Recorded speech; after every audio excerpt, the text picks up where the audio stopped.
Chapter 4.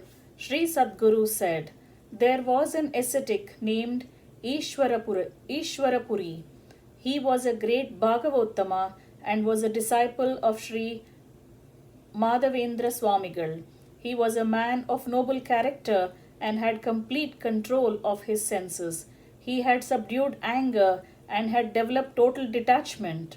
He had an abiding spiritual interest and had discerned the secret of Prema Bhakti.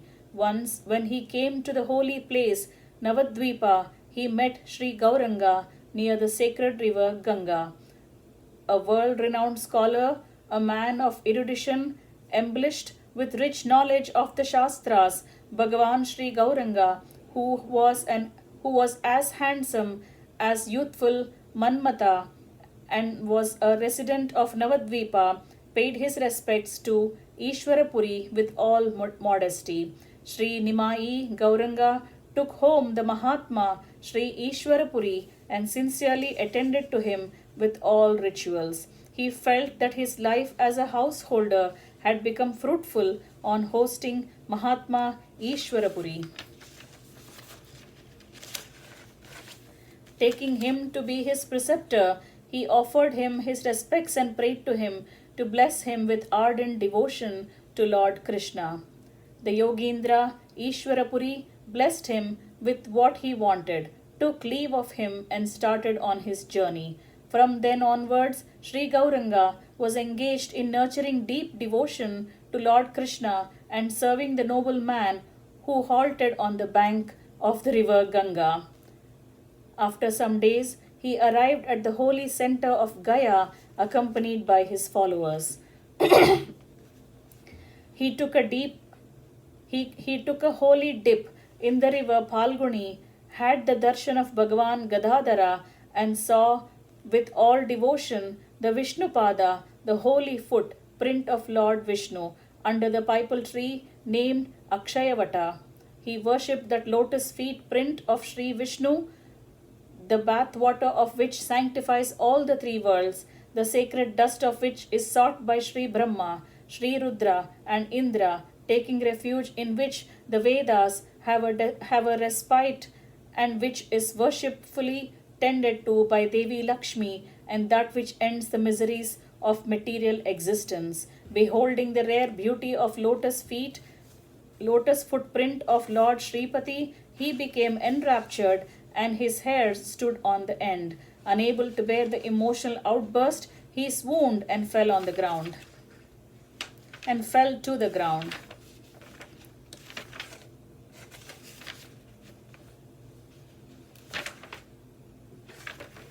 Ishwarapuri, who came there at that time, embraced him. Moved by the warm embrace of Ishwarapuri, Gauranga fell to the ground, taking recourse to the divine names of Bhagavan Sri Krishna. Gauranga's body was completely covered with dust. Tears trickled down from his eyes. He was crying out loudly, his heart filled with loving devotion to Lord Krishna. He was repeatedly chanting the divine names of Sri Krishna. Ishwarapuri consoled him with all compassion and kindness. He gave upon Gauranga's request the Diksha, initiation of the 10-lettered Krishna mantra. The moment he heard Sri Krishna mantra vibrated, Gauranga got intoxicated with loving devotion to Lord Krishna. He appeared to have gone mad, seemed to be an inanimate object, and to be possessed by some spirit, all at one time. The very same moment, the illustrious yogi Ishwarapuri disappeared. Gauranga also started for Navadvipa along with his disciples. All the way to Navadvipa, Gauranga was lamenting, wailing, running here and there, rolling down on the earth, shedding tears and singing in praise of Sri Krishna. At last, he reached his destination. From that time, Gauranga forgot all his worldly and ritualistic duties. He spent all the time in singing Sri Krishna's praise with deep prem and shedding tears, stricken with grief born of his separation from the Lord. Sri Chaitanya Mahaprabhu prayed, O Ghanashyama, the one with complexion like the rain-bearing clouds. Govinda, oh, the enchanter of Devi Radhika, the sun, the ocean of compassion. Where have you gone? O Madhava, please bless me with your darshan. Ha ha, Gokula Madana, the one who lifted up Govardhana hill, Damodara, O Lord, limitless and boundless ocean of mercy, I am tormented by love sickness born of separation from you. Gopala, please come soon. O the savior and the protector of the Bhaktas, please save me. Hey Krishna, Hari, Shori, Murari, Muralidhara, where have you gone? Where are you now? Please put an end to testing me. I can no longer bear this separation from you. Purushottama, pray bestow your mercy on me and bless me with your darshan. O Govinda, Lord of my soul, Madhava, this humble servant of yours cannot stand this agony of separation even for a single minute more. Sri Sadguru continued. Thus, lamenting and crying bitterly, he stretched out both his hands above his head. Weeping pathetically, tears trickled down his cheeks. He walked here and there. Weeping pathetically, tears trickling down his cheeks, he walked here and there. Thus, when he was walking through a village named Natashala along with his disciples, he heard the melody of Sri Krishna's flute and the alluring tinkling sound of his anklets. Immediately he started running towards the origin of that melody with untold excitement induced by Prema Bhakti. There under the Kalpaka tree he saw Sri Krishna.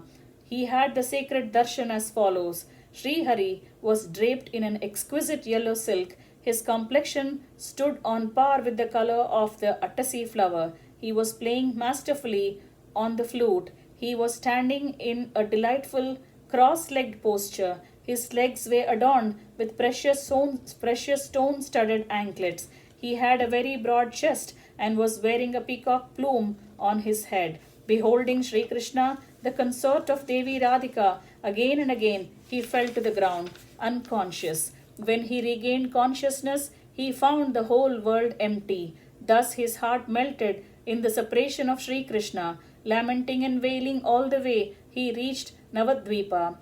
When he saw his mother Sachi Devi and wife Vishnupriya, Gauranga fell to the ground, rolled on the earth, screamed loudly and shed tears. Unaware of his glory, his mother became very sad. She consoled and pacified her son, caressing him fondly.